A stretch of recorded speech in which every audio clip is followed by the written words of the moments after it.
Welcome back my YouTube channel Ansari GS classes. चलिए आज हम लोग सीटेट का कोहलबर्ग के सिद्धांतों को हम लोग देखते हैं और समझते हैं। चूँकि पियाजे वाला सिद्धांत हर बार पूछा जाता है। जैसे देखिए इसमें दिया है पियाजे का संज्ञानात्मक विकास का सिद्धांत। इसके बारे में हम लोग देखते हैं और समझते हैं। देखिए दिया है पियाजे के संज्ञानात्मक विकास के सिद्धांत की व्याख्या करने से पहले इस सिद्धांत से संबंधित कुछ महत्वपूर्ण तथ्य हैं, उसे जान लें हम लोग। तो देखिए इसमें दिया है पहला अनुकूलन।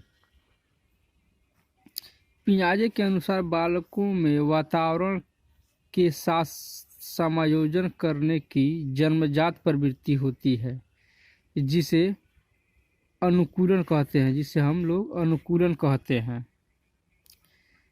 इसकी भी उपक्रियाएं होती हैं। देखिए इसकी उपक्रियाएं हम लोग देखते हैं। पहला आत्मसातकरण। इसकी पहली उपक्रिया है आत्मसातकरण। आत्मसातकरण में जब बच्चा अपने पूर्व ज्ञान का सहारा लेकर नई क्रिया सीखता है तो इसे आत्मसातकरण कहते हैं। देखिए 2024 के लिए ये इम्पॉर्टेंट क्वेश्चन है, इम्पॉर्टेंट है ये।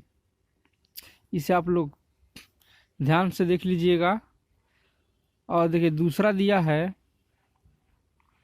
समायोजन। देखिए दूसरा है समायोजन।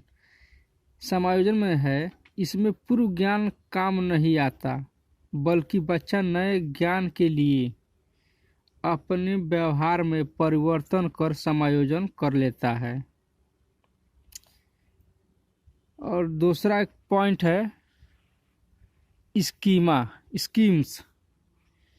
स्कीम्स में देखिए दिया है व्यवहारों का संगठित पैटर्न जिसे आसानी से दोहराया जा सके स्कीम्स कहलाता है। ये भी हर साल पूछा जाता है, इसे भी आप लोग देख लीजिएगा बढ़िया से। स्कीम में देखिए जैसे बच्चे का स्कूल के लिए तैयार होना, नाश्ता करना, उस स्कूल बैग पैक करना आदि स्कीम्स का उदाहरण है। स्कीमा अब हम लोग समझते हैं। तीसरा पॉइंट है स्कीमा। स्कीमा से तात्पर्य ऐसी मानसिक संरचना से है जिसका सामान्यीकरण किया जा सके। देखिए इसमें सामान्यीकरण के लिए कह रहा है। अब हम लोग देखते हैं पियाजे की संज्ञानात्मक विकास की अवस्थाएं। अब हम लोग देखेंगे पियाजे की संज्ञानात्मक विकास की अवस्थाएं। देखिए इसमें 4 अवस्थाएं हैं। संवेदी पेशी अवस्था, ये भी हर साल पूछता है। प्राक संक्रियात्मक अवस्था, ये भी हर साल पूछता है। ठोस संक्रियात्मक की अवस्था, ये भी पूछता है। औपचारिक संक्रिया की अवस्था, ये भी हर साल पूछता है। अब हम लोग हेडिंग बाय हेडिंग इन चारों को देखेंगे और समझेंगे। देखिए पहला दिया हेडिंग संवेदी पेशी अवस्था। संवेदी पेशी अवस्था में इसकी अवस्था होती है जन्म से 2 वर्ष। ये देखिए हर साल पूछा जाता है। एक जन्म से 2 वर्ष तक की ये अवस्था होती है। इसका अन्य नाम भी है, जैसे इंद्रिय जनिक नगामक अवस्था या स्तर। दूसरा है संवेदी प्रेरक अवस्था या चरण या स्तर। और तीसरा है संवेदी प्रणोद अवस्था। अब इसकी विशेषताएं हम लोग देखते हैं। इसकी विशेषताएं भी है, हम लोग उसको भी समझते हैं।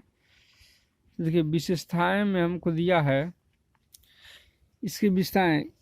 जन्म से 30 दिन तक बच्चा केवल प्रतिवर्त क्रियाएं करता है, जैसे रोना, चूसना। दूसरा पॉइंट है 1 माह से 1 से 4 महीने में बच्चा इन प्रतिवर्ती क्रियाओं को दोहराता है। अगला पॉइंट है 4 से 8 माह में बच्चा वस्तुओं को उलटने पलटने लगता है और जानबूझकर इन वस्तुओं को दोहराता है जो उसे अच्छा लगता है। अब देखते हैं हम लोग प्राक संक्रियात्मक अवस्था। ये दूसरा है प्राक संक्रियात्मक अवस्था। ये काल होता है 2 वर्ष से 7 वर्ष तक के बच्चों में। इसका अन्य नाम भी है, वो भी आप लोग याद कर लीजिए।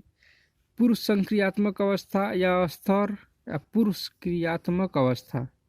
अब हम लोग इसकी विशेषताएं देखते हैं।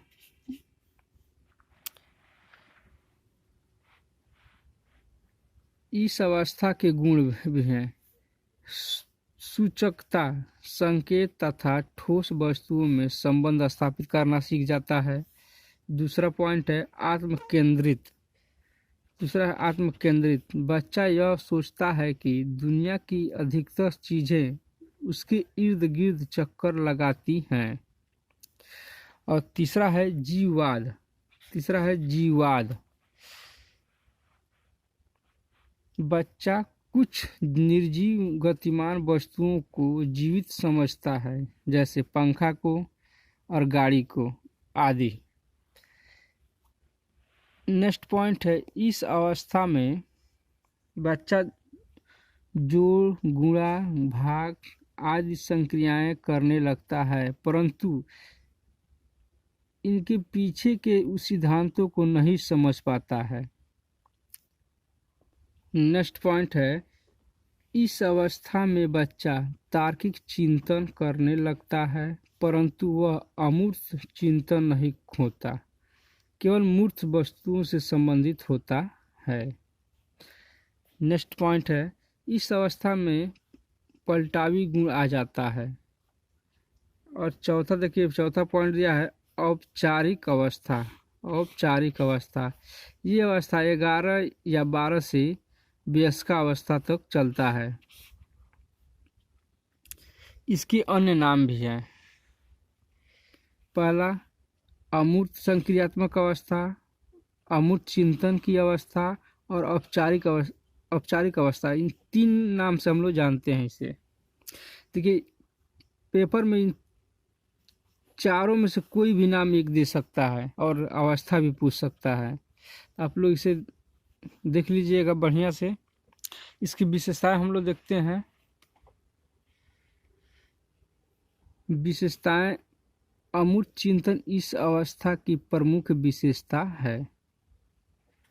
इस अवस्था में बच्चा स्वयं समस्या समाधान करने लगता है। नेक्स्ट पॉइंट है इस अवस्था में सभी प्रकार के विकास उच्च स्तर पर होते हैं।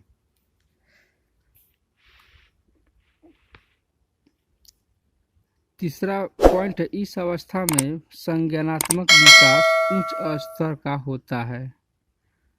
अब 5वां हेडिंग है मानवीय विकास परिपक्व हो जाता है। ये था आप लोग का पियाजे का सिद्धांत। अब हम लोग अगले वीडियो में देखेंगे कोहलबर्ग का सिद्धांत। अगर वीडियो आप लोग को अच्छा लगा हो तो चैनल को लाइक, सब्सक्राइब तथा शेयर जरूर कीजिए। धन्यवाद।